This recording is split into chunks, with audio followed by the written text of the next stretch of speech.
Hi, I'm going to show you how to make a Parmesan cheese bowl, which goes well with a Caesar salad. I keep it on the low. Let's keep.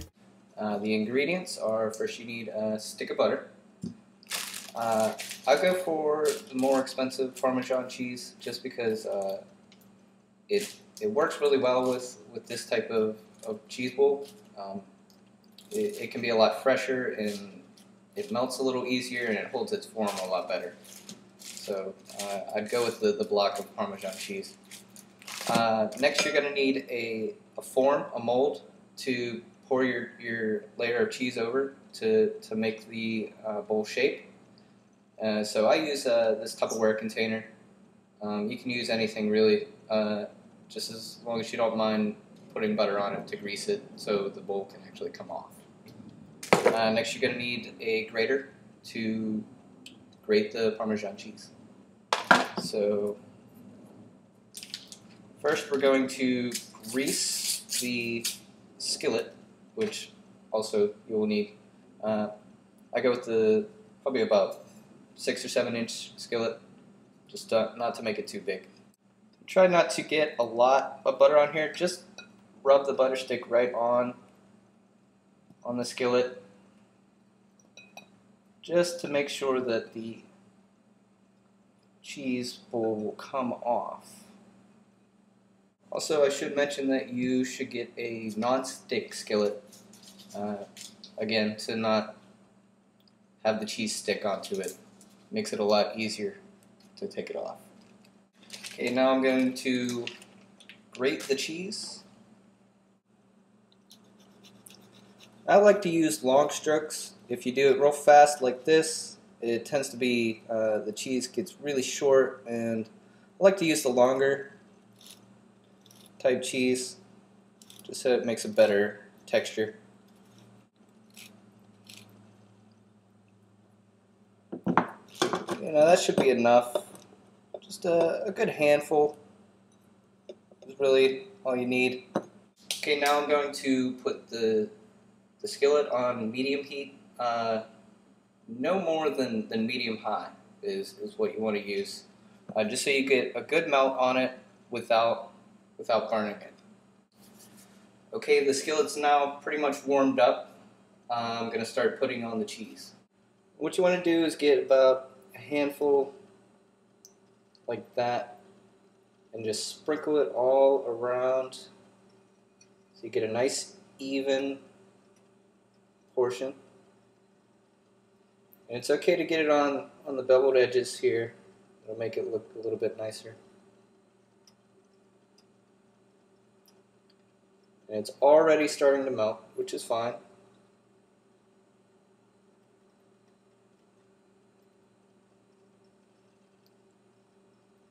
And I got a lot of cheese. I've got more than I really needed.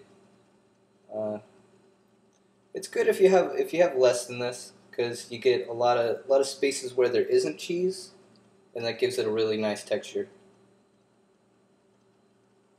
But this amount is fine.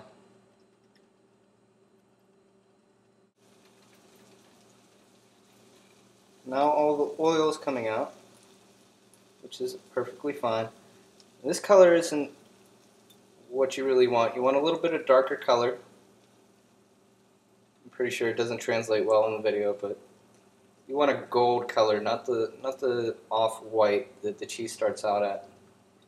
Because you want this cheese to be crisp and not malleable. I'm going to let this sit for a while. I say about no less than 2 minutes it should start to be a gold color. What I'm doing right now is just evening out all the oil that's coming out, making sure it's not settling, which will also make your cheese malleable.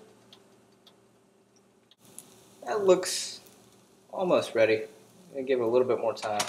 You can see here that it's getting that gold color in this area.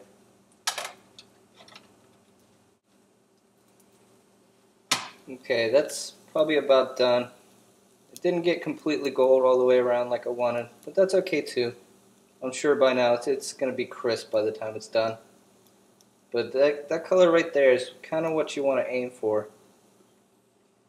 Okay, now that the cheese is ready to be applied to your mold, we're going to use a silicone or rubber spatula to peel it off. And you want to do this fairly quickly so the cheese doesn't dry on your pan. Be very careful, just peel the first edge, make sure it's directly above your mold. And it should just fall right on it. This one's hanging a little bit, so I'm going to guide it. Oh yeah. Actually, this one's not falling as easy as they have before. So I'm just going to keep scraping.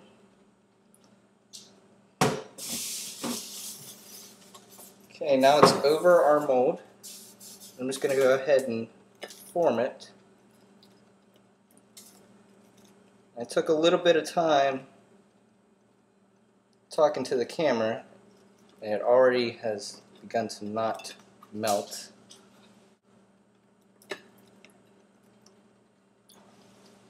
You want to let this sit, I don't know, about 10-15 minutes. As you can see here, I broke off a little piece. So I'm going to do another one and show you what they should look like. The reason that this piece broke is I held the pan off of the skillet for a while, probably about 10 seconds, and that's just enough time for it to stop being malleable. So immediately after you take that skillet off of the stove, you want to put it right above your mold, peel it right off, and then it should by itself just drape right over your mold. But this one is fine. I mean, you can even do it as just a platform for your salad, which is also good. Or you can rest it on top. It's still good, but the bowl is a nice appearance for the salad. So I'm just going to let this sit for a little bit, and then I'm going to do another one. So here's my second bowl. Off to a good start. It's got nice coverage, and I think it's going to turn out very well. This time I'm going to just drape it over immediately. Alright, looks like we're ready.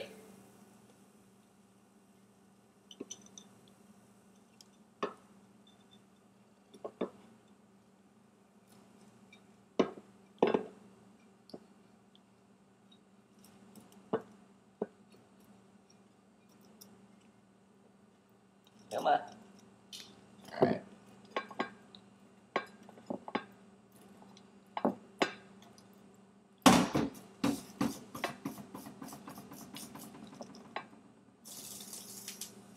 Okay, this one turned out a lot better. Now you want to be very careful about taking this off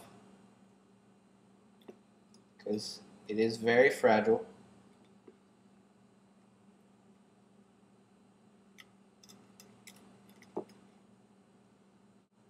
Just gonna put the lettuce on.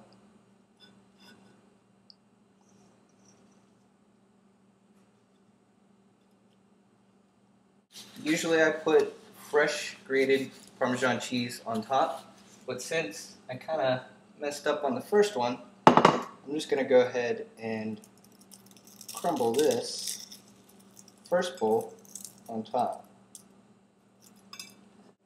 And here is your finished cheese bowl.